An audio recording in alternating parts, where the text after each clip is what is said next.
Ça commence.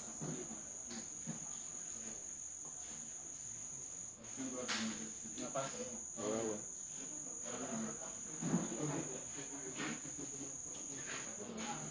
Les justes.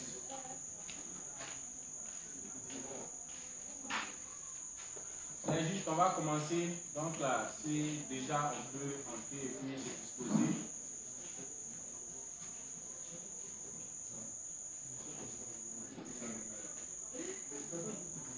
Les justes, je vous salue dans le nom de notre Seigneur Jésus. Je salue aussi mes frères et sœurs qui nous suivent en direct. Depuis la semaine passée, on a abordé un nouveau thème, qui est les principes de base d'une croissance spirituelle et une foi constante. Voilà. Donc, pour commencer, on avait étudié au premier point ce qui était l'Église de Dieu. Amen. On va revenir dessus aujourd'hui et puis dessus. Mais avant toute chose, on va confier ça entre les mains du Seigneur le moment que voilà. Je ne vais pas faire quelque chose sans confier ça au Seigneur. Donc, je vais donner la parole à la Justélie. Elle va nous recommander entre les mains du Seigneur. Amen. Donc, les justes, on va se disposer. Ensemble, on va dire merci à Dieu de nous avoir rendus sans péché. Et on va lui confier l'instant présent. Merci Seigneur de ce que tu n'as pas fait compte de nos péchés. Les péchés de nous sont passés.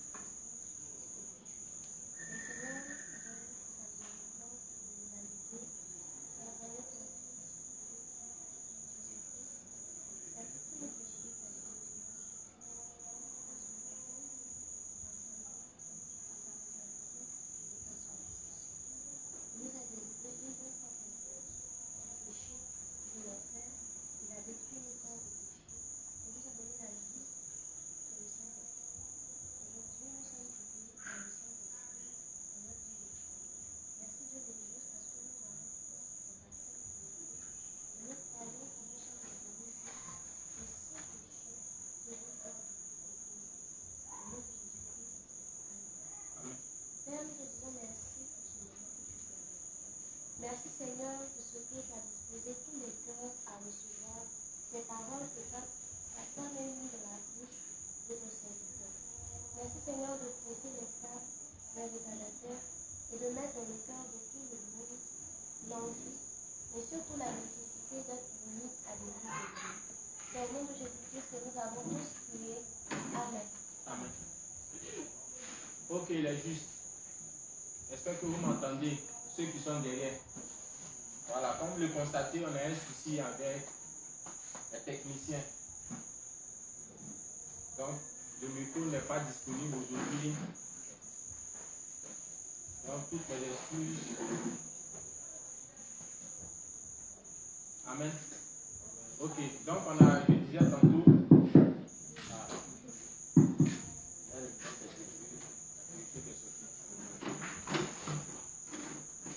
Allô?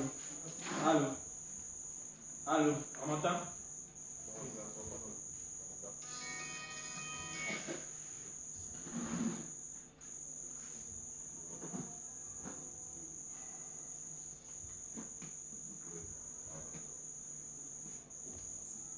Allô? Ça passe pas. Allô? Allô? Le temps que les choses s'arrangent, on va continuer. Là, juste, on a vu les principes de base pour une croissance spirituelle, une foi constante. Et parlant des principes de base pour une croissance spirituelle, une foi constante, on a abordé un premier point. C'était de savoir ce qu'est l'église de Dieu. Amen. Tout ça fait partie de notre formation. Hein. Tout ça fait partie des principes de base que nous devons connaître pour grandir spirituellement et avoir une foi constante. On dit, on doit savoir ce qu'est l'église de Dieu. Mais pourquoi on doit savoir ce qu'est l'église de Dieu? Pourquoi? Les justes, oui. Alors, on doit savoir ce qu'est l'église de Dieu et ne pas s'adonner à toutes sortes d'églises. Ok. Une église de Dieu, c'est une église où toutes les personnes qui sont là-bas prêchent l'évangile, le nom de l'esprit, le salut de leurs âmes, où tout le monde est juste là-bas. Une église qui dit que les morts sont pécheurs, alors c'est pas une église de Dieu. On a l'habitude d'appeler une synagogue. Ok. Merci. Les justes. Quand on pose des questions, pardonnez. C'est moi-même qui vous demande pardon. Mais oui, je n'ai pas à répondre. Ce que tu sais, la faute dit. Quand c'est comme ça, c'est plus facile pour nous de corriger. Voilà. Ce que tu as comme information. Amen. J'ai l'habitude de le dire. Quand on vient ici, là, on ne vient pas pour évaluer les gens. On se comprend, non? Voilà. Dans la justice, on a retenu une chose. Ceux généralement qui répondent là, ce n'est pas forcément ceux qui obéissent. Nous, on a besoin des personnes qui obéissent. On n'a pas besoin des gens qui récitent. Amen. Donc, si quelqu'un ne fait que réciter, fait qu'il dit, ça ne veut pas dire qu'il est fort. Non. Tout se résume dans l'obéissance. Amen. Mais pour pouvoir obéir, on a besoin que vous compreniez les choses d'abord. Voilà pourquoi on revient sans cesse pour s'assurer que vous avez bien compris. Parce que si vous n'avez pas compris, il n'y a pas d'obéissance. Amen.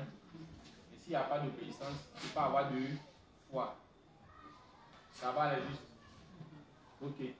Donc on avait parlé de ce qu'est l'église de Dieu. Et parlant de ce qu'est l'église de Dieu, on avait dit comme ça que c'est par l'église de Dieu uniquement que le juste reçoit ses bénédictions.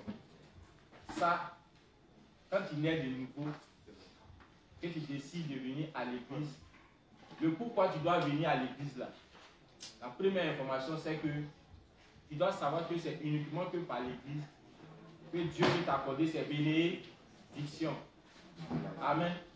Et pour parler de ça, on avait pris, le révérend avait pris l'exemple de qui? Pardon? Isaac. Et c'est Isaac. Voilà. Ok, il a parlé du papa lui-même. Donc c'était Jacob. Ok, il a pris l'image de Jacob avec son frère. On a dit que Jacob a été béni grâce à qui? Grâce à sa maman. Voilà. Tout simplement parce qu'il croyait en tout ce que sa maman disait. Mais en plus de cela, il obéissait à toutes les instructions qui étaient communiquées par sa maman. Amen. Le révérend dit sa maman là, elle représente l'église de Dieu. Dans l'histoire de Jacob et Isaïe là, c'était pour nous dire que on doit croire en tout ce que l'église nous donne comme information, nous demande de faire. C'est en cela qu'on sera béni. Un juste qui vient dans l'église et qui ne sait pas que c'est en croyant en tout ce que l'église dit et en obéissant qu'il peut recevoir ses bénédictions, sa présence ici là sera en vain. Longtemps il va passer le temps dans l'église, il ne sera pas béni. Amen. Donc il doit savoir que aussi longtemps qu'il ne sera pas dans l'église, il ne sera pas uni à l'église, il ne sera pas béni. Amen. Ce n'est pas les paroles d'homme, c'est biblique. Il a pris aussi le cas de qui? Abraham. Il dit c'est grâce à qui Abraham a été béni? Sarah. Abraham c'est notre ancêtre dans la foi. La Bible nous dit qu'Abraham a été abondamment béni, au point même que ça se répercute sur son neveu. Il s'appelait comment? Lot. Voilà. Grâce à sa femme Sarah, Abraham a été béni. Tout simplement pour nous dire quoi? Que c'est au travers de l'église que Dieu nous accorde ses bénédictions. Donc moi, si on me demande de venir à l'église, la première des choses, je dois savoir mais pourquoi je dois venir à l'église. Le principe me dit que si je suis uni à l'église, c'est là que Dieu va m'accorder ses bénédictions. Mais il y a une condition, c'est que je dois croire en tout ce que l'église me demande de faire et je dois obéir. Ça va. On avait parlé de quoi d'autre encore? On dit de reconnaître l'église comme telle, n'est-ce pas? Et de s'unir à elle pour travailler, n'est-ce pas? Et qu'étant dans l'église, on doit savoir où travailler, avec qui travailler. On avait parlé de ça, non? Voilà, les justes. Pour dire simplement que c'est uniquement que dans l'église de Dieu qu'on peut accomplir. On peut accomplir quoi? L'œuvre de Dieu. C'est quand on travaille pour la diffusion de l'évangile que le Seigneur nous a confié. C'est là qu'en retour nous apporte des bénédictions. Mais ce travail-là, aussi longtemps qu'on n'est pas dans l'église, on n'est pas unis à l'église, est-ce qu'on peut accomplir ce devoir? Non. En fait, il est important de le savoir hein, parce que beaucoup de personnes se disent que sans l'église, ils peuvent accomplir l'œuvre de Dieu. Ce n'est pas possible. Amen. L'église représente l'entreprise de notre Seigneur Jésus. En dehors de cette entreprise-là, qui est l'église, tu ne peux pas faire le travail. Donc, quand tu nais de nouveau, la première des choses que le Seigneur fait, il t'envoie dans son entreprise qui représente l'église de Dieu. C'est dans cette église-là que, au travers des dirigeants, au travers de nos prédécesseurs, ils vont nous apprendre à servir le Seigneur. Et comme le service se fait à plusieurs niveaux, c'est sous les instructions qu'on pourra faire l'œuvre et en retour être béni. Amen. Donc, on retient. Sans l'église de Dieu, on ne pourra pas accomplir l'œuvre de Dieu et en retour, on ne sera pas béni. D'où vient la nécessité de faire quoi? De s'unir à l'église. S'il n'y a pas d'église, on ne peut pas faire l'œuvre. Dans nos pensées, qui nous animent, disant, je peux rester en dehors de l'église, je peux rester chez moi à la maison pour accomplir l'œuvre. On doit savoir que c'est une pensée qui est erronée. Elle n'est pas spirituelle, elle est charnelle. Amen, les justes. Ok. En poursuivant, on a aussi parlé de quoi? Qui peut m'aider? Qui peut ajouter à ce que j'ai dit? Oui, le frère.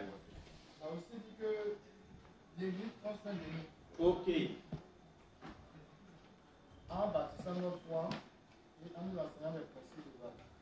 En bâtissant notre foi. Et en nous enseignant les principes. Qui a compris ce qu'il a dit? On a dit beaucoup de choses là-dessus. Et ta dit, ça peut convaincre quelqu'un à savoir que l'église prend soin de lui. L'église prend soin de nous comment?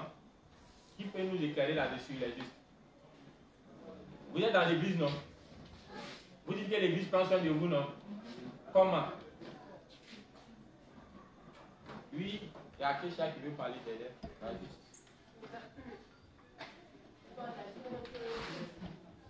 Que l'église prend soin de nous lorsque nous sommes malades. Voilà. Il y a les soins aussi. Et lorsqu'on a des difficultés, on vient d'échanger pour faire un secteur.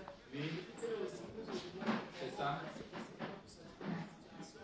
L'église aussi prend soin de nous aussi en étant unis aussi aux activités sportives, comme jouer au loisir. Bon, C'est ça. on pratique la route. On a le acte de groupe et réussir les capacités. Ce que les apôtres faisaient avant. Oui. On dit aussi que ici aussi, en le faisant aussi, l'église aussi, tout ça, on prend soin de nous aussi. Est-ce que vous avez essayé? Tu as compris? T'es sûr? Elle a dit quoi? Elle a dit que l'église prend soin de nous. Et elle a pris plusieurs exemples. En disant, par exemple, quand nous sommes malades, c'est au travers des mêmes que l'église nous présente. C'est tel que la magie de l'église, par exemple, que nous parvenons à prendre soin de nous. À nous traiter. Oui. Il y a aussi des randonnées qui sont organisées par l'église. Oui. Afin de pouvoir aussi Veiller sur notre santé. voilà, Et sur notre santé aussi. oui. Voilà, donc, il y a- C'est tout ce que tu as voulu dire.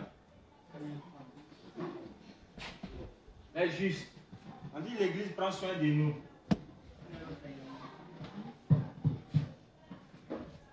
Quand on est malade, et généralement quand on apporte notre sujet, l'église fait quoi? L'église prie pour nous.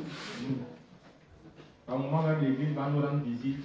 Et je disais tantôt, il y a des sœurs même là. Par moment, ils font des franchiments anarchiques. Et puis, la sœur dessus vient, la sœur vient les attraper. Tant bien même qu'ils ont leurs parents, mais ils laissent leurs parents, ils apportent l'information où? Dans l'église. Et c'est encore l'église qui se mobilise, des grands moyens pour aller les sortir du pays train. Amen. L'église aussi prend la peine de veiller sur notre foi. Ce qui fait que par moment, quand on est de nouveau, l'Église a su de revenir sur les bases de l'Évangile pour nous aider à grandir spirituellement. Amen. L'Église prend la peine de nous communiquer sans cesse les volontés de Dieu pour que, en les suivant, les bénédictions qui sont liées à ça là, ça se déverse qui.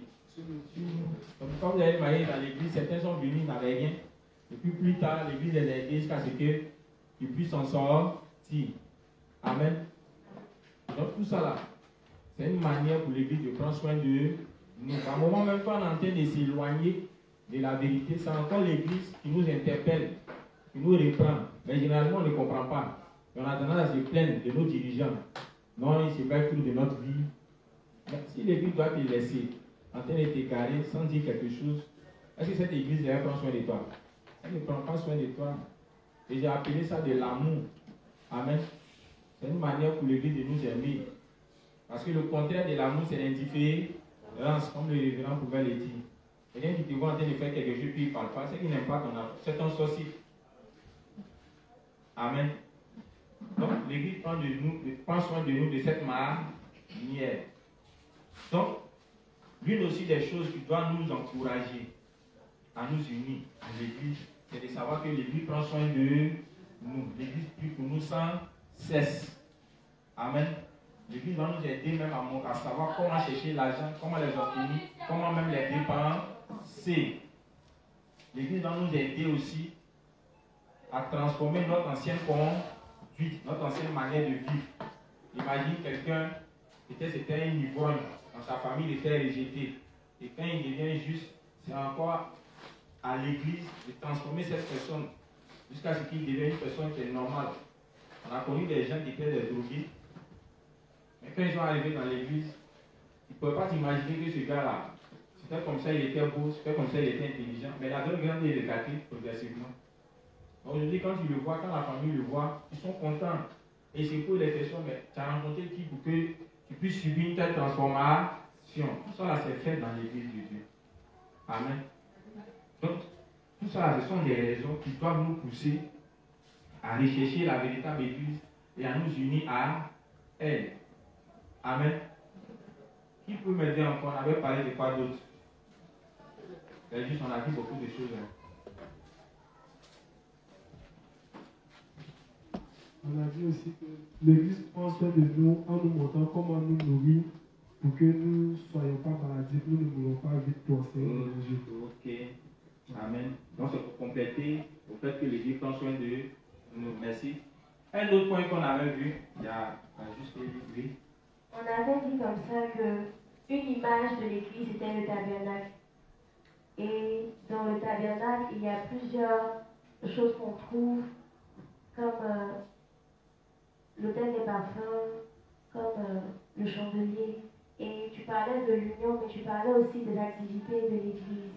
Parce que tu as dit que celui qui n'est pas béni, en fait, c'est celui qui ne sait pas ce que c'est que l'Église correctement.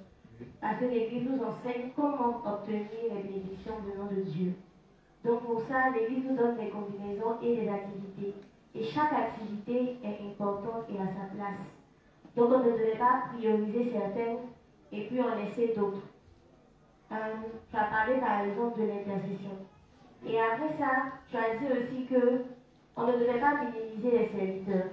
C'est-à-dire obéir à certains serviteurs et ne pas obéir à d'autres. Puisqu'on a vu un principe qui nous dit que l'union à l'Église inclut l'obéissance aux serviteurs de Dieu. Donc nous devons obéir à tous les serviteurs de Dieu, sans exception, tant que ce qu'ils nous demandent est dans les volontés du Seigneur. Voilà ce que je voulais rajouter. Ok, merci. Quelqu'un d'autre? Ok, la juste.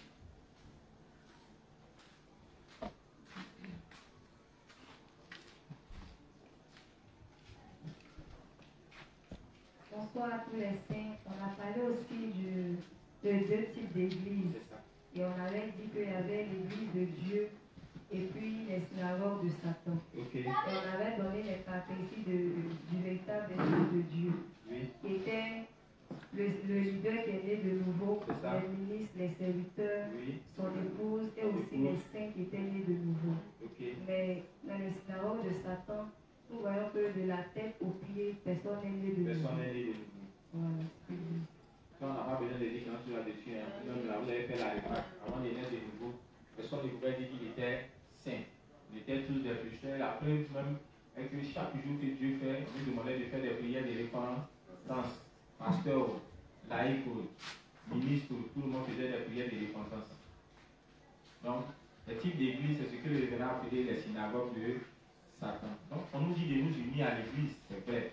Mais à quelle église on doit s'unir? Si on n'est pas capable de faire la distinction entre la véritable église de Dieu et les synagogues de Satan, ça veut dire qu'on a un problème. Donc, c'est vrai, on nous exhorte à savoir ce qu'est l'église, à nous unir à elle, mais on doit savoir même ce qui représente l'église de Dieu. Donc, parlant de cette différence, quand on a parlé de la synagogue de Satan et la véritable église de Dieu, on a dit dans l'église de Dieu, comme elle a dit, le serviteur est né de nouveau, sa femme est née de nouveau, les ministres sont nés de nouveau. Et puis, cette église-là prêche l'évangile de l'eau et de l'esprit. Parce que c'est uniquement que par l'évangile de l'eau et de l'esprit que les gens peuvent naître de nouveau. Donc, si cette église-là ne prêche pas l'évangile de l'eau et de l'esprit, ça veut dire que cette église ne peut pas amener les gens à naître de nouveau. C'est pourquoi en bas, en continuant, il va dire la mission de l'église, c'est de faire quoi? C'est de pardonner les péchés. N'est-ce pas? C'est d'accorder la rémission des péchés aux âmes. Donc, en essayant de t'unir à une église, c'est de savoir quelle est la mission de cette église, quel est le but de cette église auquel tu es uni, quel est le projet de cette église auquel tu es uni. Parce qu'on rencontre beaucoup d'églises qui mettent l'accent sur la construction des bâtiments, des églises gigantesques. Est-ce que vous voyez un peu? Il s'est dit que, comme le Seigneur a dit, allez partout, voilà, bâtir des églises. Donc pour lui, la mission de Dieu, c'est qu'on les plante église sur église, en construisant des grands bâtiments un peu ça et là. D'autres même là, se sentent fiers du fait qu'ils arrivent à construire une église qui peut contenir près de 5 000 à 6 000 personnes. Bon, 5 000, 6 000 personnes qui ne sont pas nées de nouveau, vous voyez que c'est pas bon. 5 000, 6 000 personnes qui vont en enfer. L'église de Dieu n'est pas seulement le bâtiment. Le bâtiment sert à nous abriter. C'est pourquoi le révérend va dire, même si on est sous un appartement, ou même dans une maison inachevée, ça forme l'église de Dieu. Amen. Ça va. Donc la mission de l'église est d'accorder la rémission des péchés. Donc en essayant de t'unir à une église, tu dois aussi vérifier cet élément-là. L'église auquel je suis attaché là, est-ce que comme la Bible dit, est-ce que sa mission, est-ce que la mission de cette église-là, c'est d'accorder la rémission des péchés aux âmes? Si c'est le cas, alors tu peux aussi t'unir à cette église. En parlant de cela, l'église a un projet. Je ne sais pas si vous avez le projet de l'église. Chacun normalement doit avoir le projet de l'église. C'est de faire de l'accord du vin et publier l'évangile de l'eau et de l'esprit. Le projet est bien structuré. Donc déjà, on a une idée du but de notre église que nous fréquentons. Amen. Ok. Oui, on avait parlé de quoi d'autre? Il y a juste Nelly qui veut parler.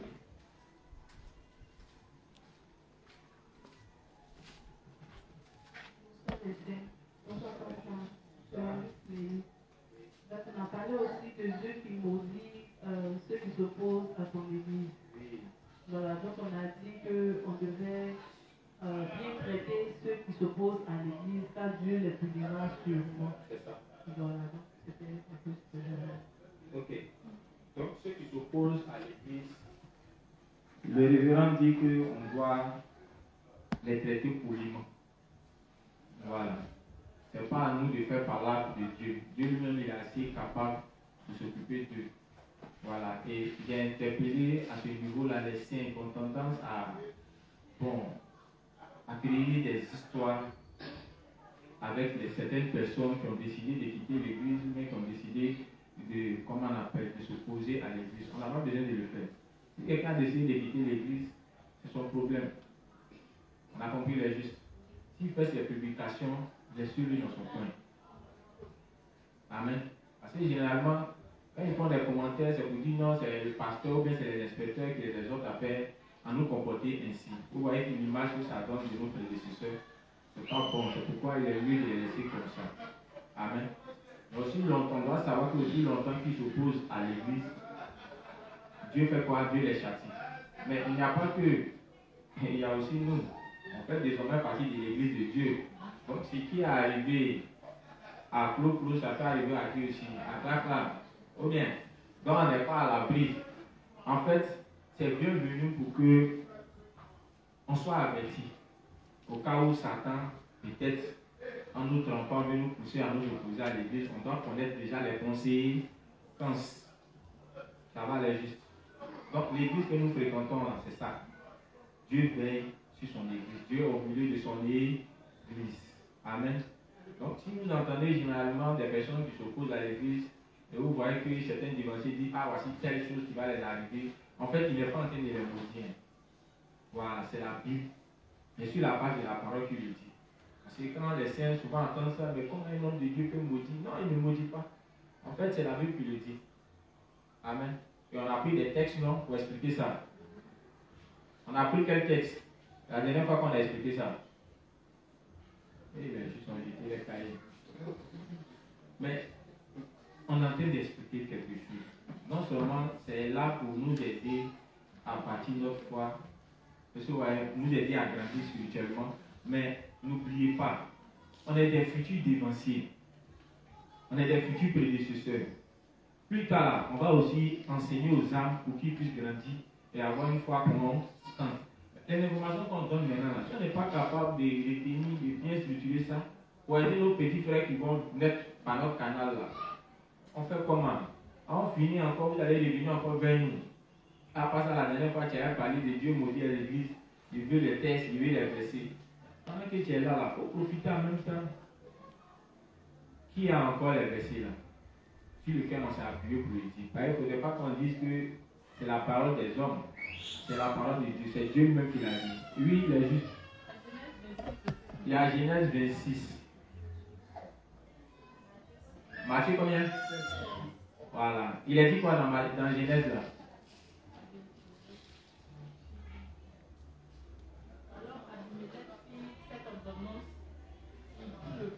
Le troisième micro passe, non, là, juste.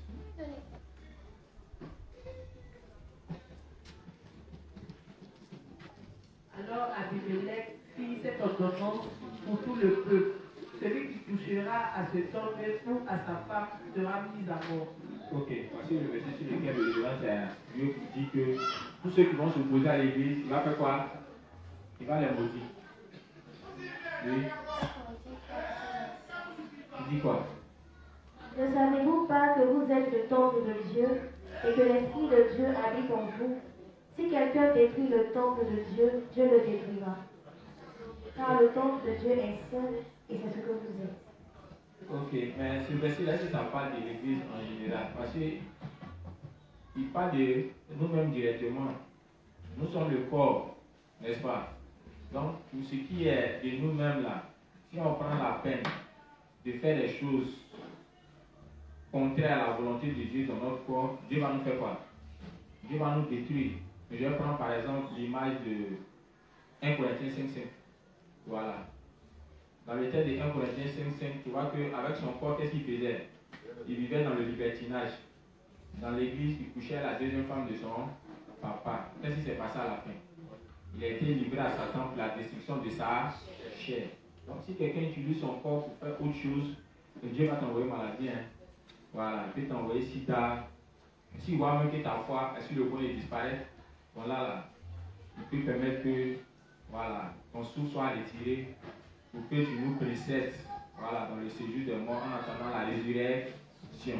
On avait pris le texte de Matthieu, c'est pas ça? C'était Matthieu, mais c'était quel texte? Le deuxième texte. Oui, faites la lecture s'il vous plaît.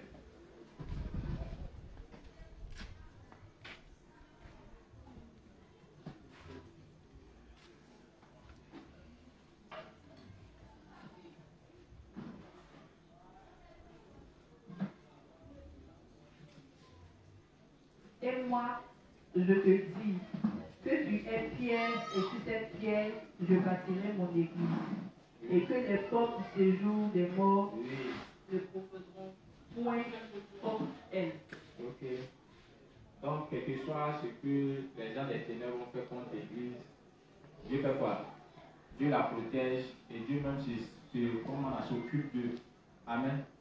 Voilà. Donc, vous dites que l'église que nous sommes, l'église auquel on nous demande de nous unir, voici l'information que Dieu nous donne.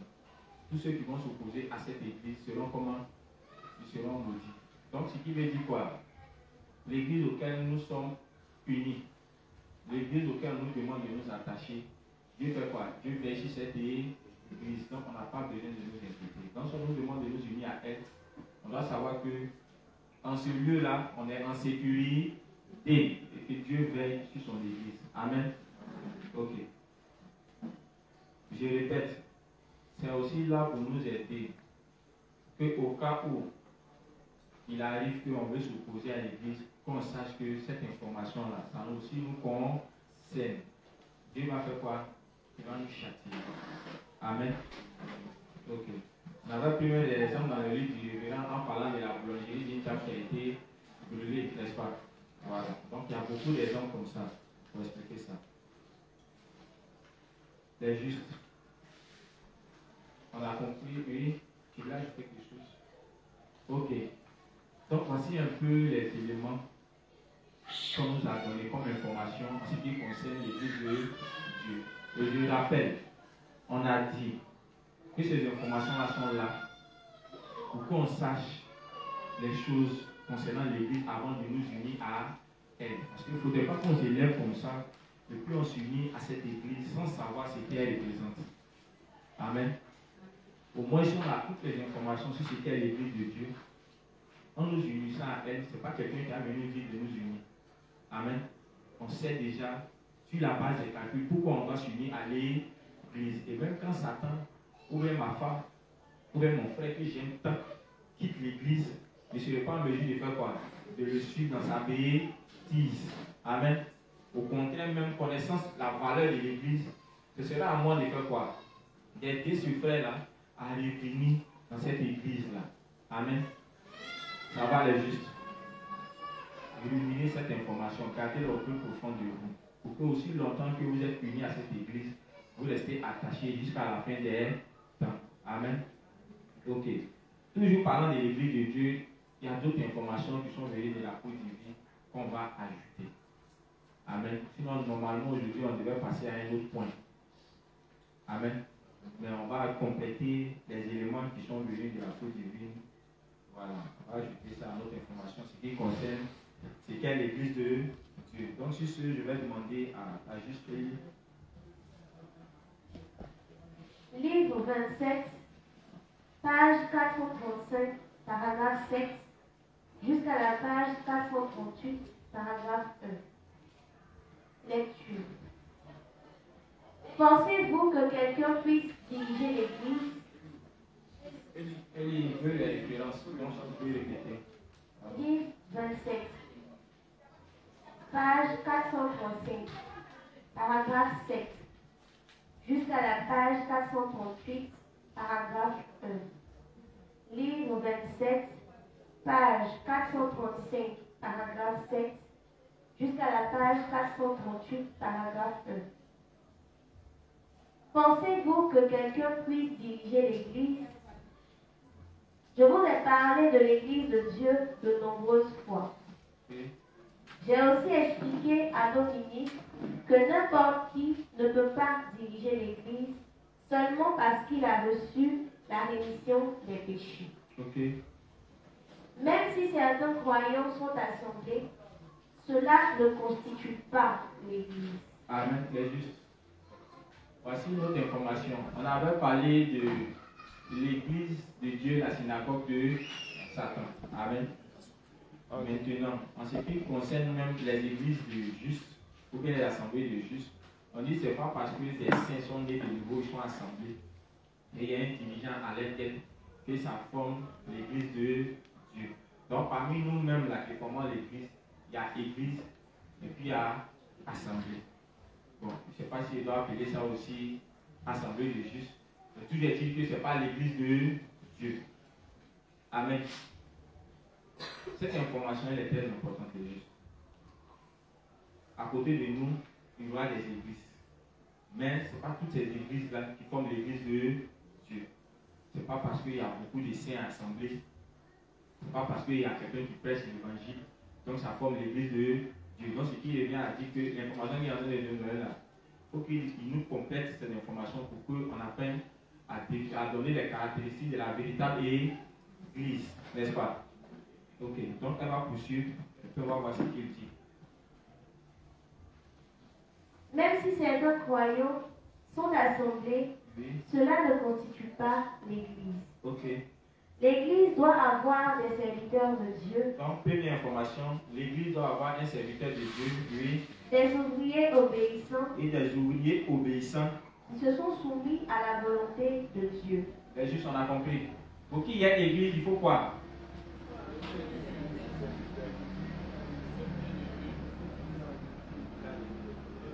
Pour qu'il y ait Église, il faut quoi? Des serviteurs, et puis quoi? Obéissant à quoi?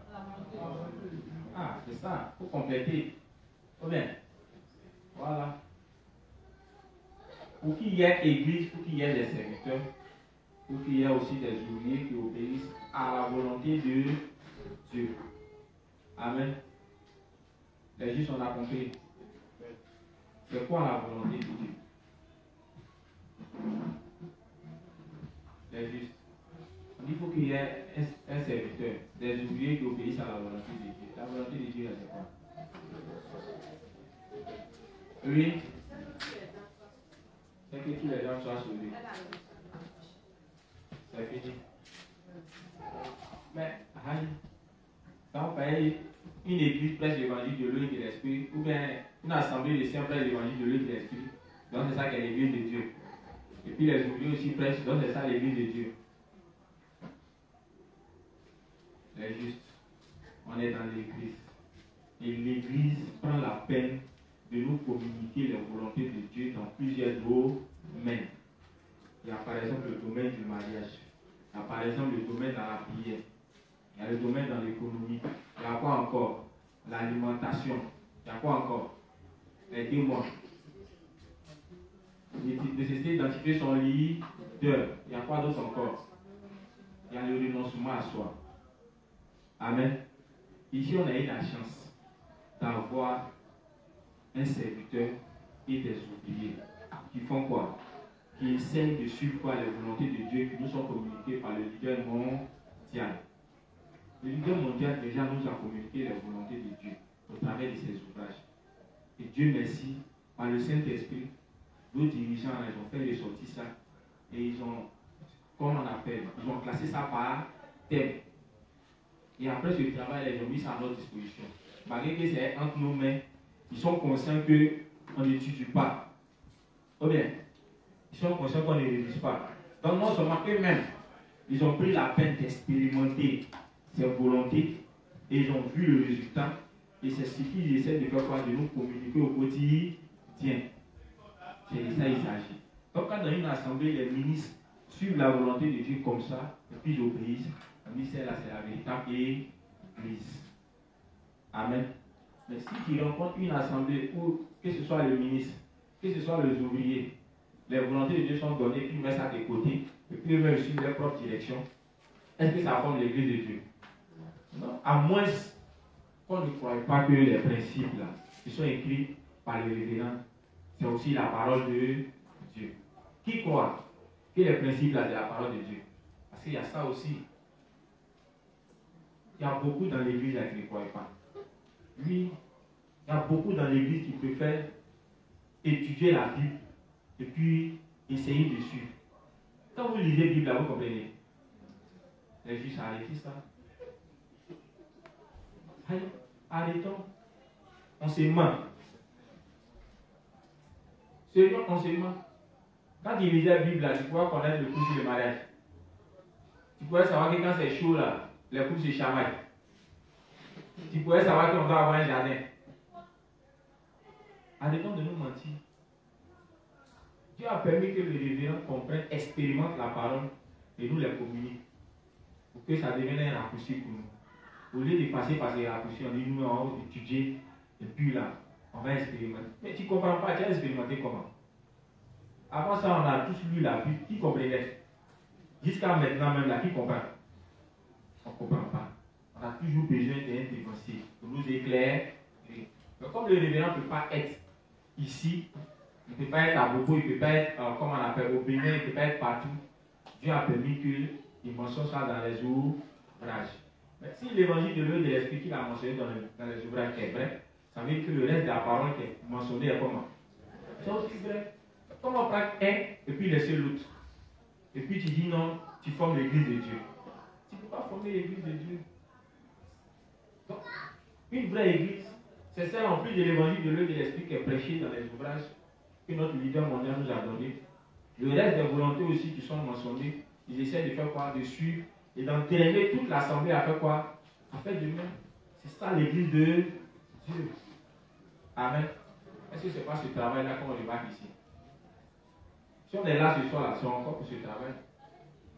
Sans cesse, l'église veut s'assurer que chaque saint apprenne à connaître les volontés de Dieu et apprenne à obéir. Amen. Ok, elle va poursuivre. L'Église doit avoir des serviteurs de Dieu et des ouvriers obéissants qui se sont soumis à la volonté de Dieu. Oui. Mais si quelqu'un a reçu la rémission des péchés, Même si quelqu'un a reçu la rémission des péchés, oui, s'il fait tout de lui-même il fait tout de lui-même, et vit de la façon dont il a envie de vivre, oui, alors comment ces personnes peuvent-elles s'assembler pour former l'Église? comment? Ce n'est pas l'Église. Il est né de nouveau. Les saints sont nés de nouveau. Lui et les serviteurs, les ouvriers. Et puis chacun vit à sa manière. Et puis il forme l'église de Dieu. Ce n'est pas l'église. Je prends un cas pratique. On dit qu'on forme l'église de Dieu, alors que quand les pécheurs viennent, même quand ils ne sont pas nés de nouveau, on accepte leurs offrandes. Est-ce que ça, c'est biblique? Non. Les révérends nous enseignaient que quand un pécheur vient, on n'accepte pas son offrande. On s'assure d'abord qu'il naisse de nouveau. Même quand il naît de nouveau, même là, généralement on hésite encore à prendre son argent. On veut lui montrer que son argent là, ça ne nous intéresse pas. Amen. Et l'argent même n'a jamais intéressé l'Église. C'est Dieu même qui suscite les moyens. La si on devait compter sur les offrandes des saints, les hommes vont mourir dans leur péché. Est-ce que vous savez ça? Oui, c'est pourquoi l'Église, Dieu passe par ses serviteurs pour entreprendre, pour créer des entreprises, pour créer des activités. Et ce qui fait la force du révérend, vous connaissez les offrandes là. Les offrandes, on se connaît, on sait comment mettre dans le tronc. Si les justes n'ont pas peur de mettre le lotus ou une fausse pièce, c'est ça la tâche qu'on dit pour faire l'œuvre de Dieu. Bon, les justes, on n'a pas besoin de l'argent d'un pécheur. Oui, pendant les fausses pièces d'Ayana, on voit. Elle dit même le lotus. On dit ta main vite, viens ta main dans le tronc. Ça encore c'est un problème. Hein, c'est juste. Donc, une assemblée où les ministres, où les serviteurs, où les ouvriers font ce qu'ils veulent, ce n'est pas l'église de Dieu. Amen. Ces informations-là nous sont communiquées pour qu'on apprenne à savoir la véritable église de Dieu. Amen. Ça peut être une assemblée, mais s'ils font tout par eux-mêmes, ce n'est pas l'église de Dieu. Il y a des gens, ils sont venus dans l'évangile chercher l'argent. Est-ce que vous savez ça? Ils prennent l'eau et le sang qui est la vérité là. Ils prennent ça comme base. Et puis le reste là, tout ce qu'ils ont appris dans le légalisme là, c'est ce qu'ils continuent de pratiquer dans l'église. Amen. Je vais prendre un autre cas. Le révérend dit comme ça que dans l'église, tout l'argent qui rentre dans la caisse n'appartient pas à un serviteur. Tout doit servir à diffuser l'évangile. Mais si toi tu es le dirigeant, l'argent qui rentre dans la caisse, tu dois servir à sauver les âmes, tu l'utilises pour tes besoins. Ça veut dire que tu fais ce que tu veux, tu n'es pas l'église de Dieu.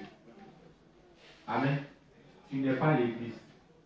Et le révérend dit que une église qui fait ainsi, Dieu se sent obligé de faire quoi? De leur accorder des bénédictions. Amen. Donc l'église de Dieu, la véritable église de Dieu, n'utilise pas nos ressources financières pour leurs propres besoins. C'est le salut des âmes. Amen. Donc pourquoi vous avez remarqué, dans l'église, on ne paye pas quelqu'un. On ne donne pas 5 francs à quelqu'un. Au niveau même des serviteurs. Chaque fois on voit les inspecteurs, certains pasteurs font des prédications tournantes d'autres même qui t'arrivent pour un chemin jusqu'à Gonzague, d'autres à Bassam, d'autres même à l'intérieur du pays, on te programme dimanche. On ne te demande pas si tu as la langue dans ta poche.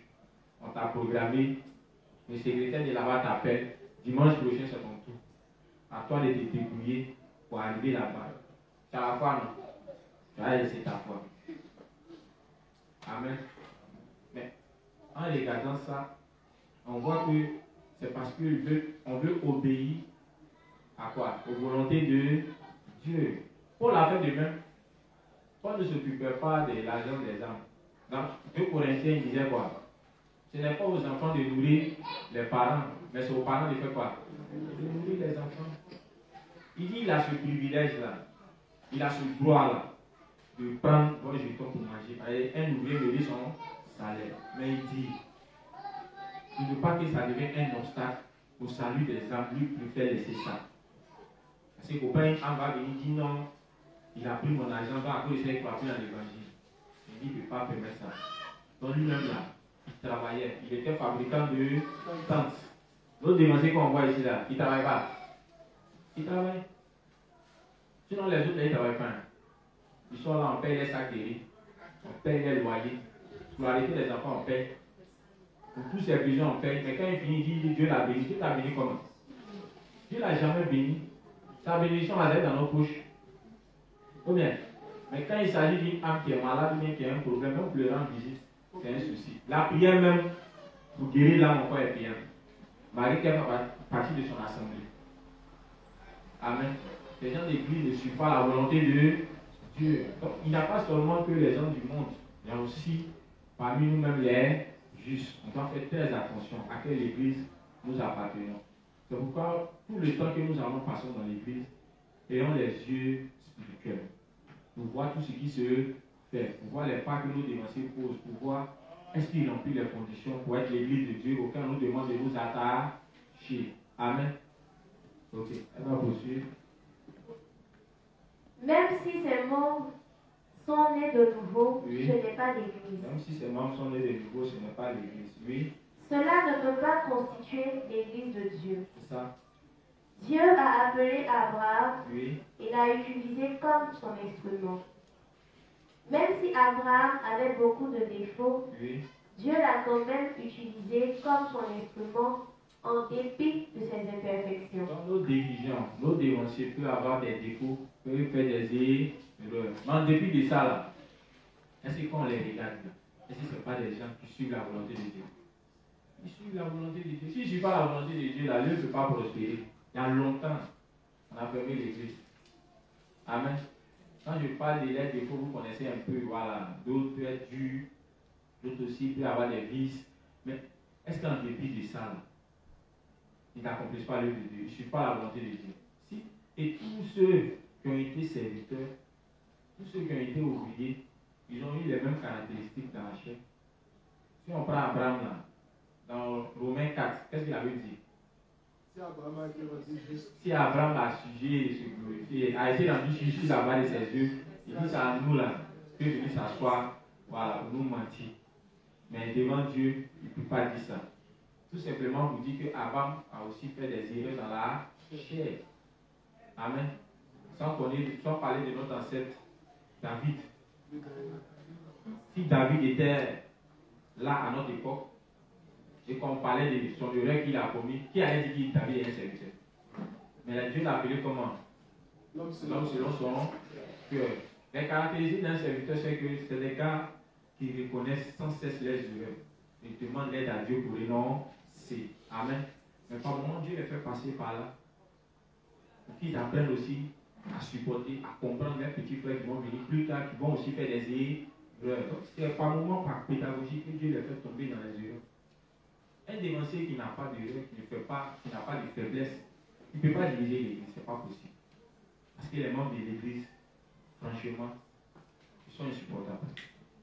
Oui, pour diriger l'église, il faut avoir un cœur comme le Christ. Un cœur qui supporte, un cœur qui est patient, un cœur qui est tolérant, un cœur qui prie sans cesse pour les faiblesses de ses frères et sœurs. Mais si tu es trop dur, si tu joues trop les personnes qui sont sans défaut, il est impossible pour toi de diriger l'église. Amen.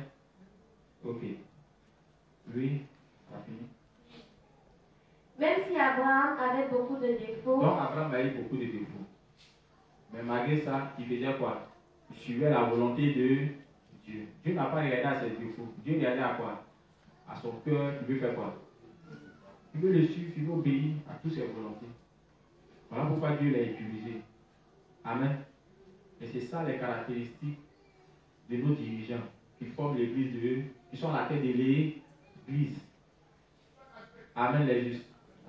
Tout simplement pour dire quoi?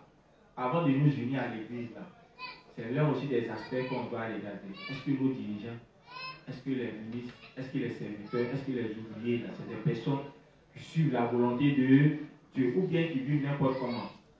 Si vous remarquez qu'ils vivent n'importe comment, retirez-vous. Donc, si vous savez que c'est vrai, comme Abraham, ils ont des faiblesses, mais c'est les gars qui suivent la volonté de Dieu et qui nous entraînent aussi à suivre la volonté de Dieu, restez attachés à cette église parce que c'est la véritable église de Dieu. Amen. Ok. même si Abraham avait beaucoup de défauts, Dieu l'a quand même utilisé comme son instrument en dépit de ses imperfections. Okay. Pourquoi? Dieu a utilisé Abraham comme son instrument parce qu'il obéissait à sa parole. Amen. Amen. Parce qu'Abraham faisait quoi? Il obéissait. Tu vois, c'est intéressant de faire partie de l'église parce que, tu vois, quand on ne suit pas quelque chose, on ne peut pas communiquer ça aux autres.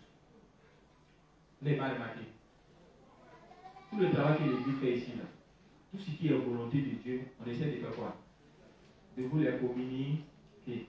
C'est parce que eux-mêmes, là, à la base, c'est ce qu'ils essaient de suivre. Voilà pourquoi ils s'appellent sans cesse à nous les communiquer pour qu'on passe quoi? On les suive aussi dans les mêmes pas. C'est vrai, ils peuvent faire des erreurs en chemin, mais les erreurs sont là pour faire quoi? Pour qu'on anticipe.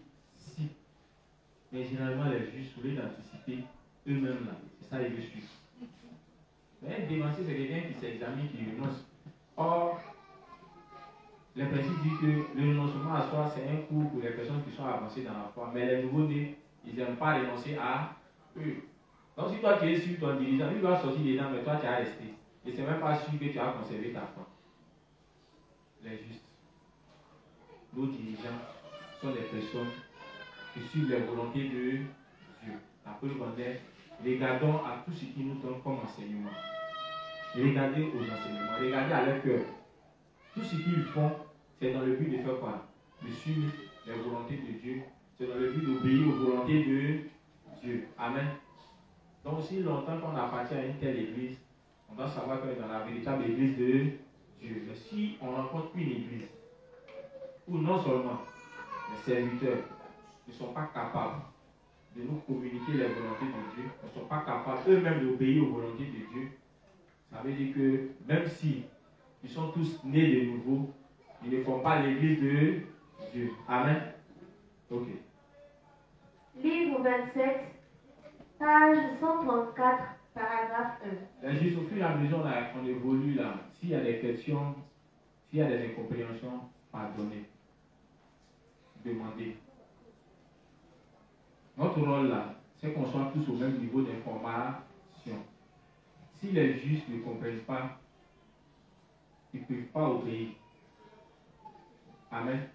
C'est qu'on comprend qu'on peut accorder foi à quelque chose, mais tu ne comprends pas.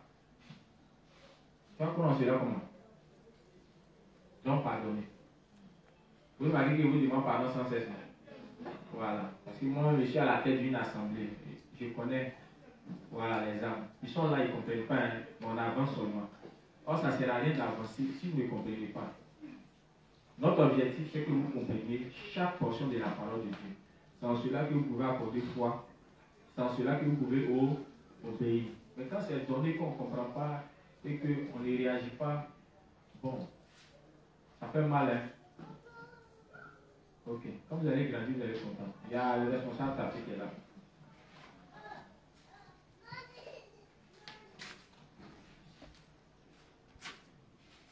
J'entends juste une question, une préoccupation par rapport à ce que Pasteur Clark vient de dire là, je n'arrive pas à bien comprendre. Parce que voilà, l'Église nous appelle à être de nouveau.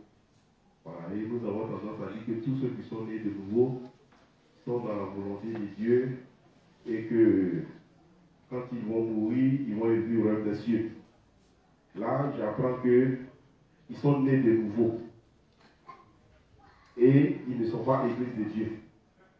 Parce qu'ils n'arrivent pas à accomplir parfaitement la volonté de Dieu.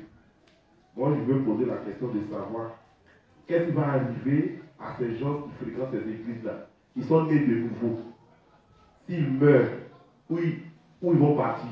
Parce qu'ils sont nés de nouveau. Est-ce que, bon, le fait qu'ils n'appartiennent pas à une église que Dieu veut, va les conduire en enfer, ou bien, bon, tu veux comprendre.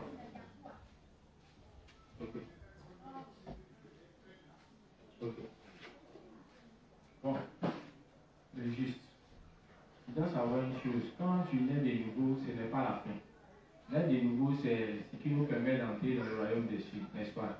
Et quand je lis la parabole des talents, pour que le Seigneur confie un talent à quelqu'un, il faut qu'il soit né de nouveau. On est d'accord, non? Voilà. Parce que c'est à ceux qui sont nés de nouveau que Dieu confie le travail, qui est la diffusion de l'évangile.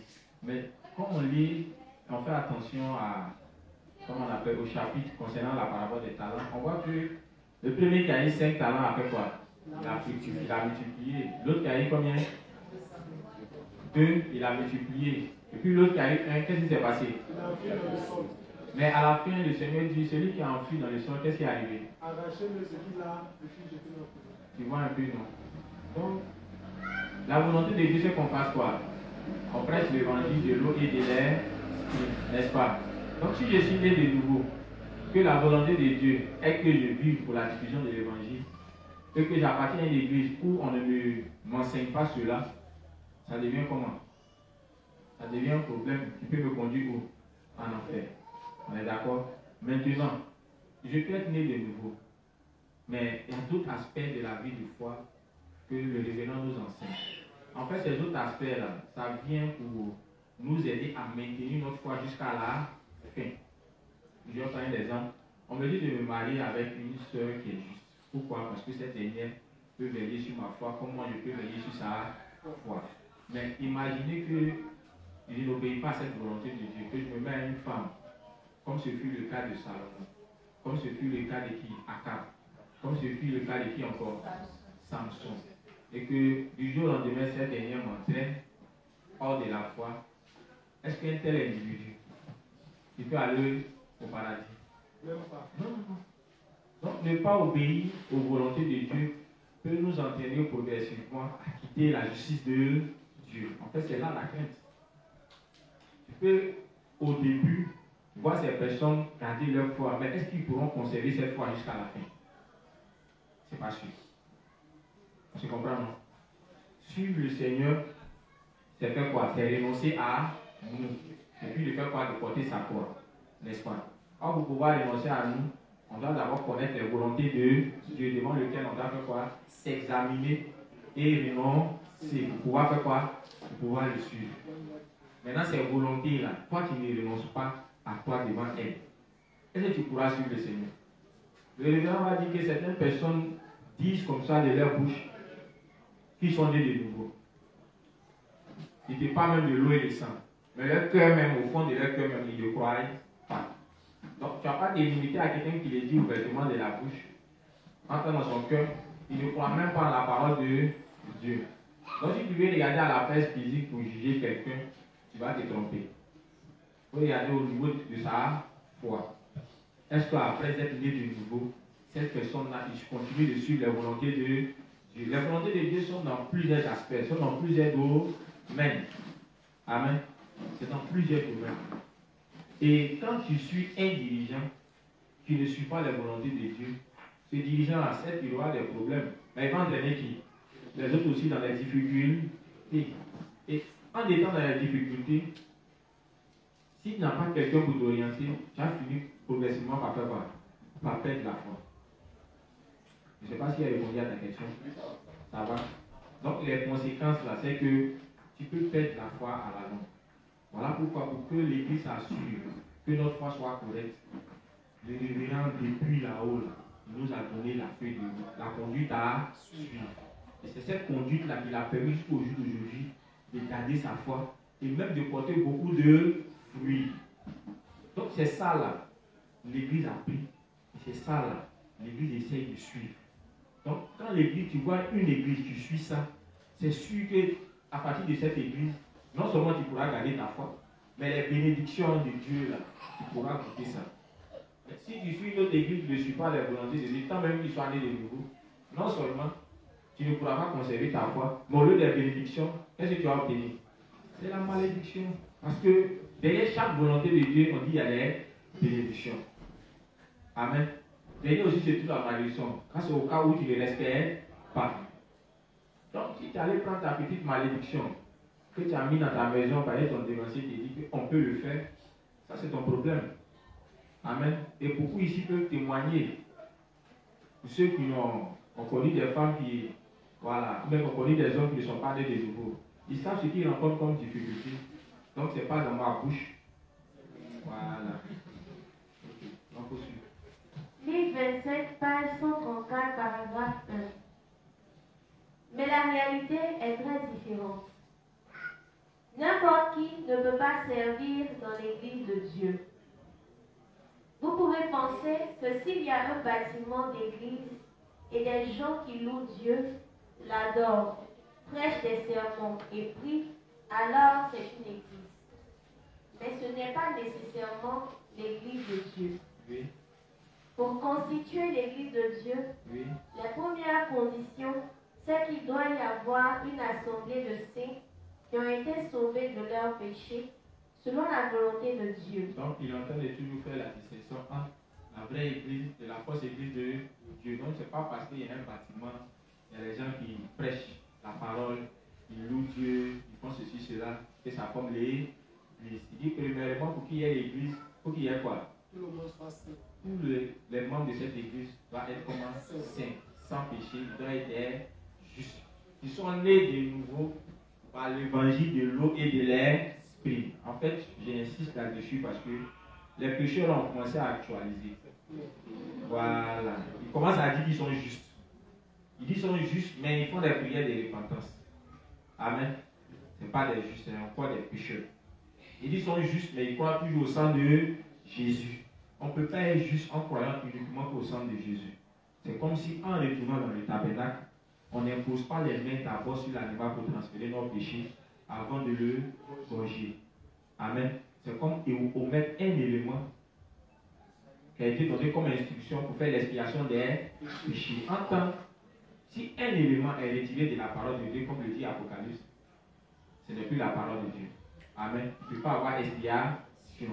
Mais vous-même, regardez, tu n'as pas transféré tes péchés sur l'animal. Puis tu tues l'animal. Puis tu dis qu'il a pris tes péchés. Non. Si le Seigneur lui-même a dit d'imposer les mains, c'est parce qu'il sait que par ce processus, tes péchés seront transférés si seulement tu obéis. Amen.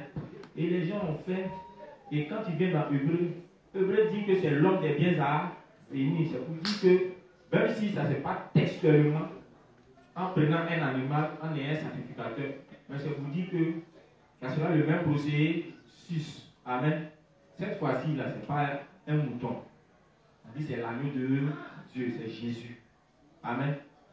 Il y a aussi un sacrificateur qui est Jean-Baptiste, qui représente cette fois-ci toute l'humanité. Ce n'est pas uniquement que le peuple d'Israël. On dit c'est tenu là au Jourdain, il a imposé ses mains pour transférer tous nos péchés, comme ça se faisait dans l'Ancien Testament. Amen. Donc c'est par ce processus-là que Jésus a pris tous nos péchés avant d'être jugé en versant son sang à la croix. Donc dire qu'on est juste uniquement que par le sang de Jésus, sans passer par le baptême, ça veut dire que notre foi n'est pas correcte. Amen. On a compris les justes. Amen. Donc pour être une assemblée de saints, il faut forcément que notre naissance soit par le canal du baptême de Jésus, sa mort et sa résurrection. Amen.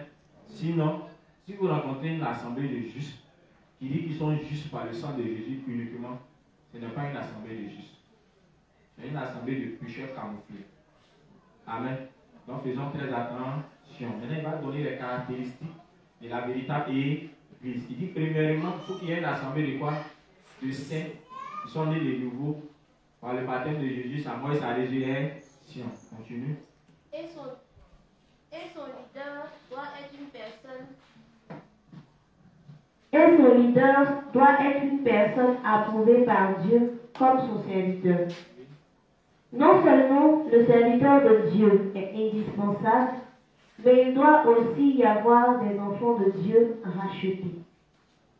Le lieu où ces gens sont assemblés pour étudier la parole de Dieu, la prêcher, l'écouter, prier Dieu, suivre Jésus-Christ et vivre par la foi, selon la volonté de Dieu, c'est l'Église de Dieu.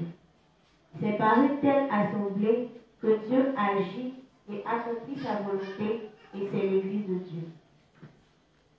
Et juste on a compris. Pour qui il y ait Église, pourquoi? Une assemblée de saints et quoi? Un serviteur approuvé par Dieu. Amen. Voilà. Donc, une assemblée de saints, un serviteur approuvé par Dieu. Un serviteur approuvé par Dieu. C'est une information aussi. Hein. Ok. C'est quoi un serviteur approuvé par Dieu? Tu peux me donner un peu les caractéristiques d'un serviteur approuvé par Dieu? Ok, on va voir ça dans le principe suivant. Amen. Tu voulais expliquer? Tu fais quoi? Ok. C'est bon, mais est-ce que c'est suffisant? On va écouter nos prédécesseurs, le révérend, vous donner les détails là-dessus. Amen. Ok, c'est mieux.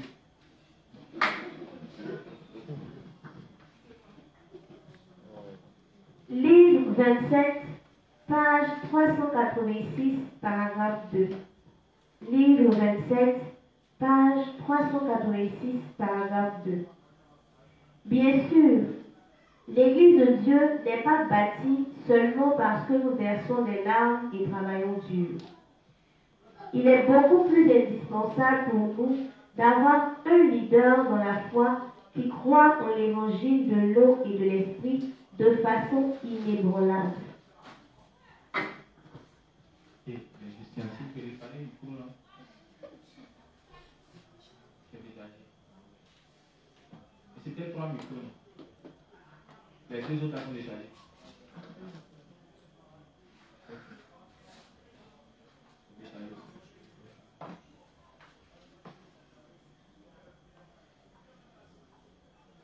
Donc on dit l'église de Dieu n'est pas bâtie parce qu'on verse des larmes et on travaille dur, n'est-ce pas? Voilà. Donc c'est vous dire simplement que ce n'est pas par nos propres moyens, par des forces humaines que l'église de Dieu est bâtie. Amen. Ça n'a rien à voir. Si je me lève aujourd'hui, je décide de quitter l'église et prendre la décision d'aller moi-même bâtir l'église de Dieu en me disant que non, mais ils font quoi? C'est prêcher l'évangile, non? Moi aussi, j'ai prêché l'évangile. C'est quoi? C'est chercher l'argent, non? Et chercher l'argent aussi pour financer. Ça, c'est, je vais utiliser les moyens humains. On l'a compris. Il dit par ce canal-là, il est impossible pour nous. Tu n'as pas payé, tu as jeûné, tu as prié, tu as fait beaucoup d'efforts, tu as évangélisé toute la Côte d'Ivoire que tu vas pouvoir bâtir l'église de Dieu. Tu ne pourras pas bâtir l'église de Dieu. Amen. Donc pour bâtir l'église de Dieu, il y a des caractéristiques. Amen. Il dit, première des choses, il est beaucoup plus indispensable pour nous d'avoir un leader dans la foi qui croit en l'évangile de l'eau et de l'esprit de façon inébranlable. Un leader qui fait quoi? Qui croit en l'évangile de l'eau et de l'esprit de façon quoi? Inébranlable. C'est-à-dire, il a une foi qui est comment? L'évangile de l'eau et de l'esprit là. Quand vous regardez la foi des apôtres, ils avaient une foi qui est comment? Qui est inébranlable. Imaginez, on vous met dans une cage à lion. C'est juste. Vous êtes sûr qu'on va garder la foi. Il dit, on, vraiment, il sait que c'est même pas sûr. Lui, c'est pas sûr. On a en train de parler de ce qui va arriver à la fin. On dit à la fin, on sera martyrisé. L'Antichrist ne va pas jouer avec nous. Le BDS nous a dit qu'à l'époque, ils sont en train de se préparer pour ça. Donc, imaginez, mais autant des apôtres, malgré les menaces, malgré la persécution, il y a d'autres qui ont parlé qu'ils ont coupé les têtes. Il y a Jean-Baptiste, ils ont coupé sa tête. Ou bien, parce qu'il est toujours dans la vérité. Regardez le cas des autres. On dit Pierre même il a été crucifié et renversé, non. D'autres même là, c'est si des bûchers, on les a mis comme ça et puis on met le feu en bas. Bon, c'est vrai, on parle de l'évangile de l'eau et de l'esprit, hein, mais jusqu'à ce point-là, si tu n'as pas une foi qui est inébranlable, tu ne peux pas accepter. Bizarrement, l'Apocalypse nous donne l'information que ça va revenir encore. Oui, ça va arriver. On se comprend. Mais déjà, nous, on en parle, il y a d'autres allées là, qui sont enlevés sur la liste. Hein. C'est même pas sûr. Oui, c'est pourquoi l'Église fait l'effort de quoi? De nous préparer à ça. Parce qu'un saint qui n'est pas préparé, quand ça va arriver, il ne pourra pas supporter, il va trahir le Christ. Trahison de Judas, là, ne pensez pas que c'est lui seul. Nous tous là, mettons-nous à la place de Judas. Quand ça va arriver, c'est pas sûr.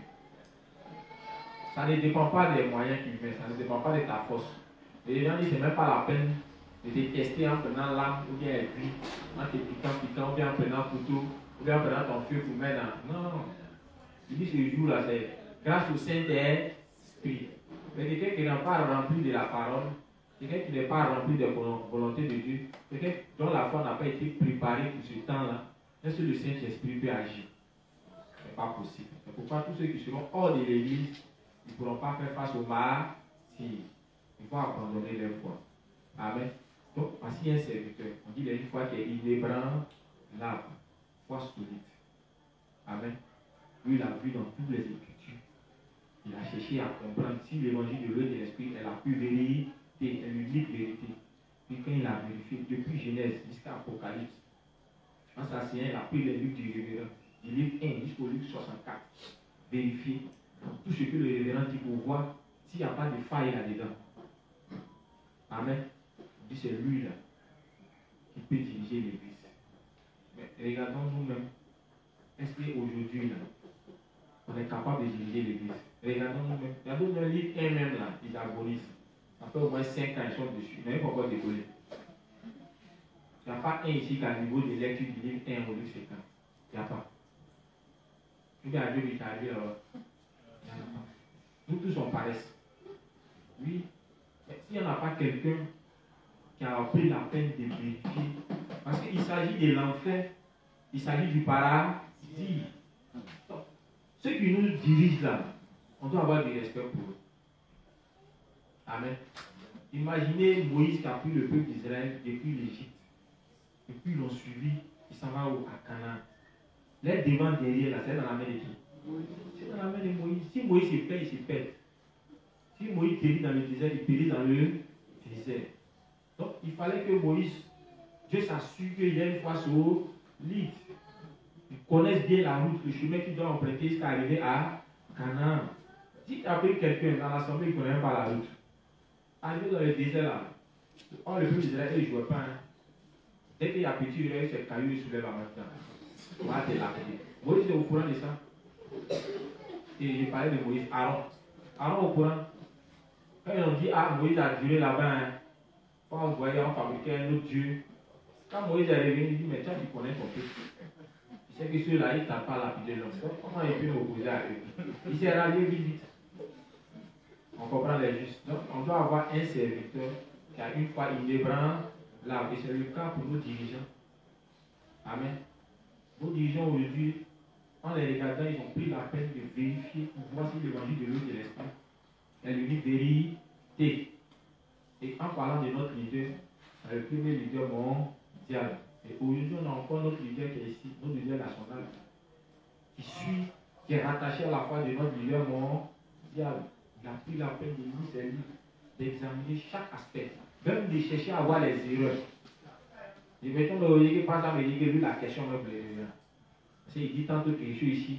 Mais quand il y a un gars comme ça, il n'a pas joué les livres. On se comprend, non? Au point même de chercher à connaître les failles. Parce qu'il s'est dit quoi? Peut-être des personnes vont utiliser des livres, ils vont lire, et puis eux nous poser des questions par rapport à ce qui est dedans. Donc, nous l'examinons.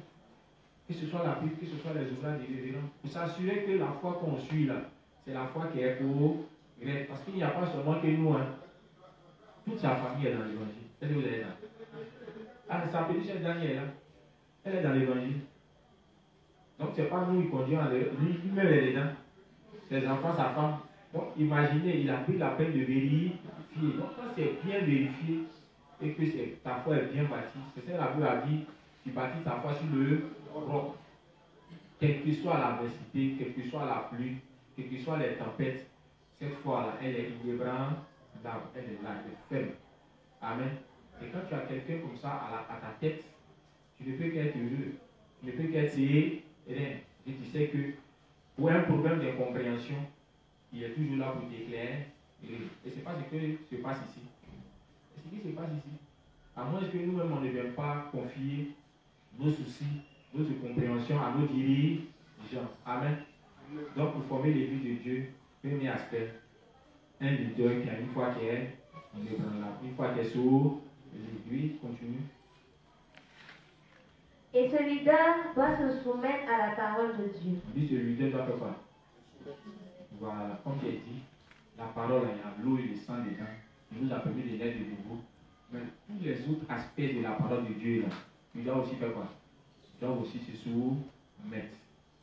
Quand on regarde l'église qu'on fréquente, est-ce que notre leader, il ne se soumet pas à la parole? Il se soumet à la parole. En tout cas, pour ma part, quand je regarde son travail, quand j'examine ses œuvres, quand je vois son cœur, je suis confiant en fait.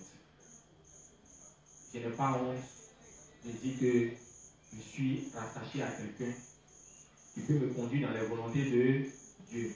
Je n'ai pas honte de dire que je suis attaché à la véritable Église. Amen.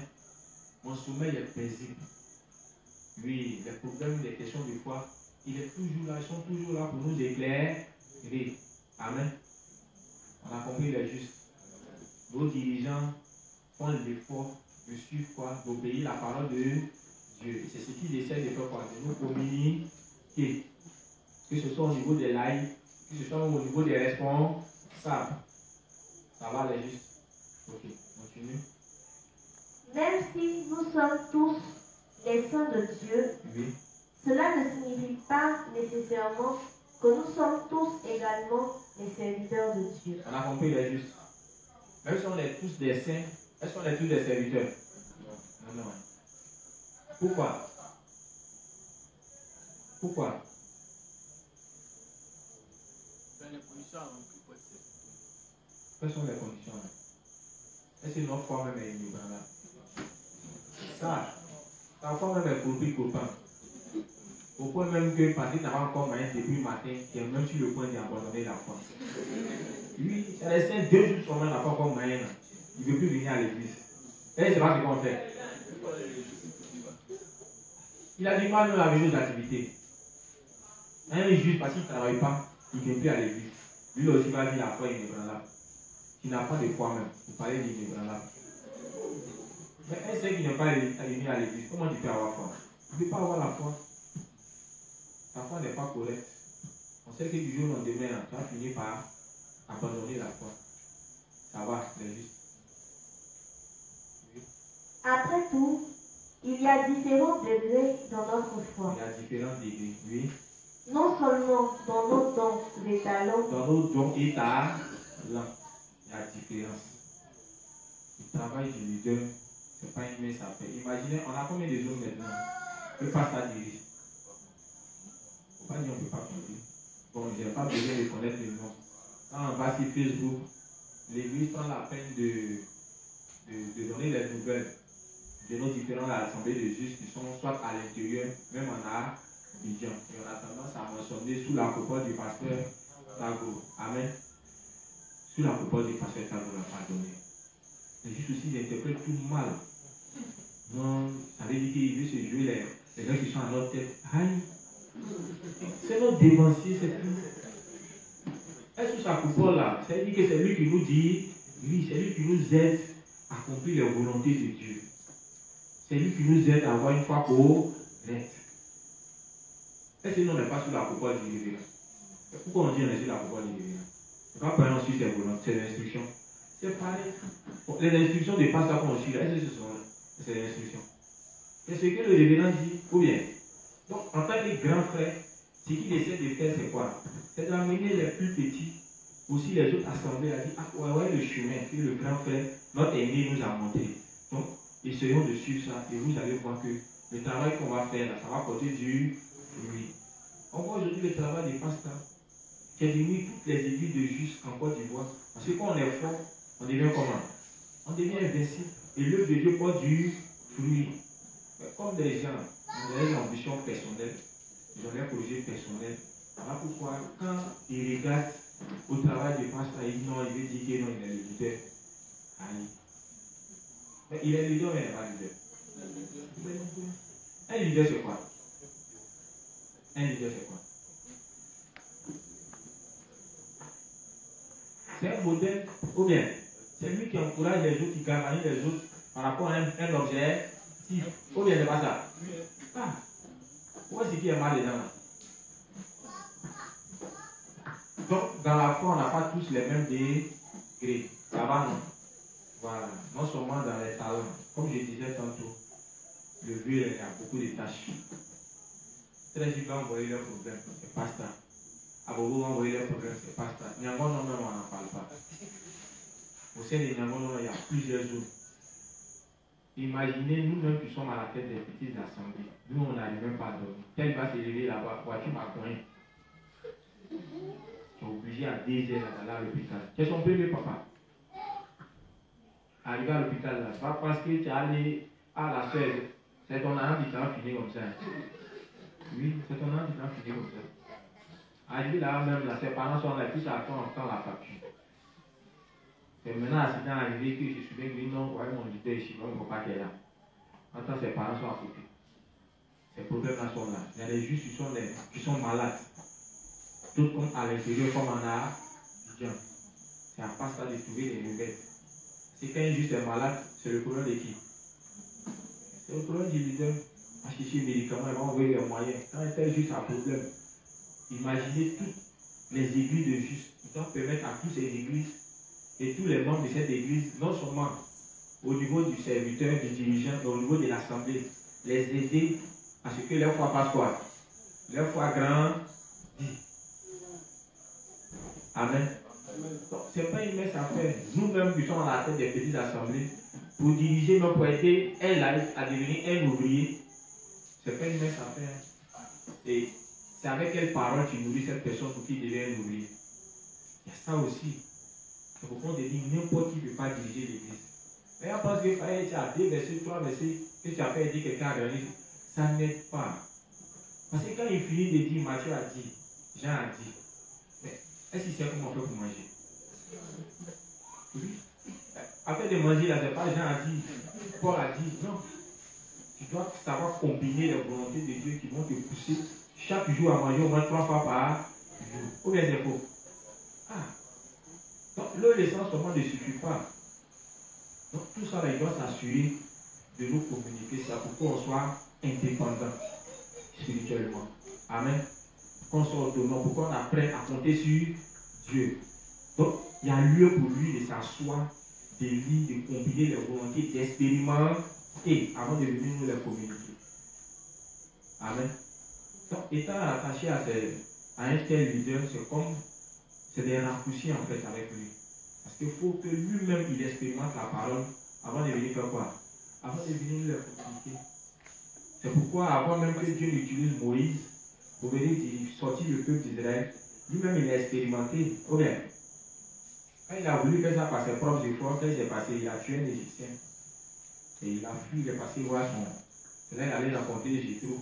Mais il a connu le désert. Il a connu les réalités du désert. Après avoir connu ça, Dieu l'a ramené encore par le même chemin du désert. Il dit, va prendre tes frères, passe par le même désert, puis va à Canaan. Donc, en quelque sorte, Moïse connaissait le désert. Ou bien, tous les raccourcis. Bon, on est dans le désert et puis on n'a pas besoin d'un tel individu. Pensant que vous avez le même type de foi. C'est pourquoi Dieu n'a pas hésité à châtier tous ceux qui se sont opposés à lui, à l'image de Corée. Et puis il y a combien de 250 chefs, c'est ça, non? Ok. Ils se sont levés et dit, mais aïe, Moïse, c'est toi seul Dieu parle. C'est pas toi seul Dieu parle. Il n'y a pas que toi seul. En fait, ils se sont dit quoi? Ils sont arrivés à un niveau, puisque c'était des chefs. Combien? Voilà, en parlant des chefs, c'est comme s'ils étaient aussi des responsables. Ils travaillent sur des zones, mais sur des assemblées. Non, mais qui est le leader? Mais vous tous là, Dieu travaille par nous. Dieu ne travaille pas comme ça. Est-ce que Dieu se sentait obligé de les châtier? Non, il pouvait les laisser. Bon, on a déjà étudié des principes ici qui disent que Dieu travaille toujours autour d'un ordre. Quand l'ordre est brisé, Dieu ne peut plus travailler. Donc il s'assure de maintenir ce ordre. Quand un cerf veut se capter en créant du trouble, on a déjà vu, non? La châtiment. Donc c'est pour veiller sur ça là, que Dieu a ouvert la terre, que ce soit Corée et les autres, il les a engloutis, y compris leur famille. Donc il n'y a pas que ceux qui s'opposent, qui seront détruits. Il y a eux, y compris qui? La famille. Parce que quand il t'égare, ta famille te suit, ou bien. Donc tu vas les égarer aussi. Amen. C'est pourquoi on parle des malédictions qui s'abattent sur combien de générations? 1000 de ceux qui le croient pas. Parce que ton ignorance là, c'est déjà ils vont continuer. Si par chance, il y a un des gens qui cherche Dieu, là, peut-être la génération future sera sauvée. Amen. Ok, on a compris la partie là. Faut poursuivre. Après tout, il y a différents degrés dans notre foi, non seulement dans nos dons et talents visibles extérieurement, mais il est faux de juger quelqu'un sur son apparence extérieure. Il faut de juger quelqu'un sur son apparence extérieure. Plutôt, nous devons regarder dans le cœur de quelqu'un et voir sa foi en la parole de Dieu. Amen. Il est faux de juger quelqu'un sur l'apparence extérieure. Non, lui là, il ne porte pas bon habit, il ne porte pas bon habit, il ne sait pas bien s'exprimer, il a ses cheveux, il a sa tête, il a son nez, lui là, comment il peut être leader? On ne doit pas regarder à ça. Mais juste, regardons pour voir dans le cœur de notre dirigeant, de notre leader, pour voir si sa foi là, c'est une foi qui est inébranlable. Si c'est quelqu'un qui fait quoi? Qui obéit entièrement à toute la parole de Dieu. Amen. Voilà, ne nous mettons pas en tête pour dire on est tous saints, pourquoi en tant que jeunes, de se mettre à la tête pour dire non, c'est lui notre leader. Ça n'a rien à voir. Oui, ça n'a rien à voir. Et hormis même de nos inspecteurs, des leaders, il y a aussi même nos responsables des zones. Ils sont là, qu'on ne doit pas négliger. On n'a pas tous le même niveau de foi. En fait, je vais attirer l'attention des justes là-dessus parce que si on a mis quelqu'un comme responsable à ta tête, il faut le respecter. Vous n'avez pas le même délai. Amen. Simplement parce qu'il est venu avant toi, il faut le respecter. Et les deux, si c'est quelqu'un qui suit la volonté de Dieu, qui essaie de t'enseigner à faire de même et à obéir, c'est que ce n'est pas ton camarade. Ou bien, voilà. Donc on ne doit pas regarder à leur apparence, on doit regarder à leur cœur. On doit faire confiance à nos prédécesseurs, parce que c'est vrai, ils vont faire beaucoup d'erreurs. Mais aussi longtemps qu'ils suivent les volontés de Dieu, aussi longtemps si on est attaché à eux, on sera béni. Amen. Donc on vient de nous donner les caractéristiques d'une église. On dit pour qu'il y ait église, pour qu'il y ait un leader approuvé par Dieu. Aujourd'hui, ce leader doit faire quoi? Doit avoir une foi qui est comment? Inébranlable. Ça doit être quelqu'un qui fait quoi? Qui obéit à la parole de Dieu. Le révérend dit on ne doit pas juger à son apparence, on doit regarder plutôt à son cœur. Donc ceux-là qui sont une assemblée, à la tête de qui il y a un serviteur. Si ce dernier n'a pas foi, il n'a pas une foi inébranlable, si ce dernier ne croit pas entièrement à toute la parole de Dieu, ça signifie que ce n'est pas l'église de Dieu. Amen. Donc on doit faire très attention. Il y a église et assemblée. Les justes, c'est vrai qu'on est dans l'église de Dieu ici. Mais ça ne veut pas dire que comme peut-être si ici, peut-être qu'on peut arriver au stade de l'église, donc on ne va pas la vendre, tous sont venus ici. C'est que vous n'avez rien encore compris. L'église de Dieu ne peut pas contenir tout ce monde-là. Voilà pourquoi on essaie de décentraliser les choses. Amen. Ceux qui sont à la cible ici et aux environs, Dieu a permis qu'il y ait un serviteur, un responsable là-bas. Ils s'assemblent là-bas. Mais le fait qu'ils soient assemblés là-bas, c'est comme s'ils sont unis à l'église. On se comprend les justes. Il ne faut pas, en quittant ici, on dit non. Essayez de démontrer qu'il est là-bas, il y a une fois qu'il devrait dire remplir les conditions. Donc, moi, il dois aller où il y a l'église de Dieu. Il va quitter le passant. Il va venir à Niagono. Tu vas venir s'unir. Par exemple, c'est ici qu'on doit s'unir. C'est que tu ne m'as pas compris. Si tu es à Bobo, tu restes à Bobo. Amen. Si tu as 13 villes, tu restes à 13 villes. Mais 13 villes est unie à l'église. Donc ça compte toujours la même église, mais c'est ses branches. C'est ce qu'on appelle les églises filles. Donc quand les bénédictions tombent sur l'église mère, ça se déverse qui? Si les églises filles. Parce que tous sont reliés à l'église mère. Ça va. C'est juste. On a compris. Amen. Ok. L'heure est déjà passée. On va s'arrêter là.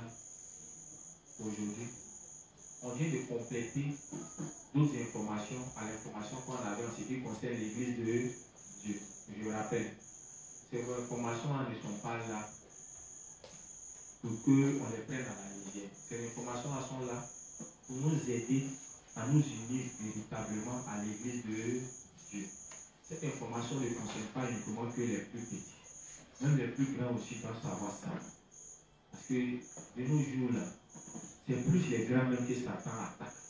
Parce que Satan est en train de mettre dans la tête de certains dévanciers que en quittant l'église de Dieu, ils seront capables de bâtir l'église de Dieu. À travers cette information, qu'ils sachent qu'ils sont en train de faire une grave erreur. Dieu, ce n'est pas un Dieu de désordre, c'est un Dieu d'ordre. Et Dieu ne va jamais permettre qu'ils puissent bâtir l'église de Dieu. Non seulement parce qu'ils ne remplissent pas les conditions, mais parce que Dieu aime travailler autour d'un ordre. Amen. Voilà. Donc, ces cours-là sont là pour que chacun s'examine. En parlant de chacun, moi-même je suis compris dedans. On a compris. Et désormais, à travers ces informations qu'on nous donne en ce qui concerne l'Église, cela nous aide à renforcer encore notre courage à venir à l'Église, notre obéissance envers l'Église, notre union envers l'Église de Dieu. Amen. Parce que les temps dans lesquels on se trouve actuellement là, Satan s'arrange à nous amener à nous détacher de l'Église en nous promettant des choses dans le monde. C'est un menteur, le juste. Restons dans l'Église. Nous devons faire l'expérience qu'en restant dans l'Église, on peut tout avoir. Amen. Et cette expérience-là, on entend un peu, nous qui sommes venus derrière eux, expérimenter ça aussi. Donc, c'est sur la base de certaines expériences que moi-même je me mets à la tête pour dire, mais juste. Restons attachés à l'Église. Il y a tout ici. Amen. Donc, si ces paroles, je vais m'arrêter là. Je vais donner la parole à juste et je vais terminer par la prière. Amen. Donc, les justes, ensemble, prions le Seigneur. Disons-lui merci pour ce moment et confions-lui le reste du temps. Prions ensemble. Père éternel, te disons merci pour ce long enseignement. Merci pour toutes ces nouvelles informations que tu nous as données. Merci Seigneur de ce que je nous donne de pouvoir garder ces paroles et les écrire et faire un avec, afin de pouvoir identifier la véritable Église et nous canaliser à être unis véritablement à cette. Merci Père éternel de ce que tu nous as accompagnés à la maison de Saint-Esprit, que tu as permis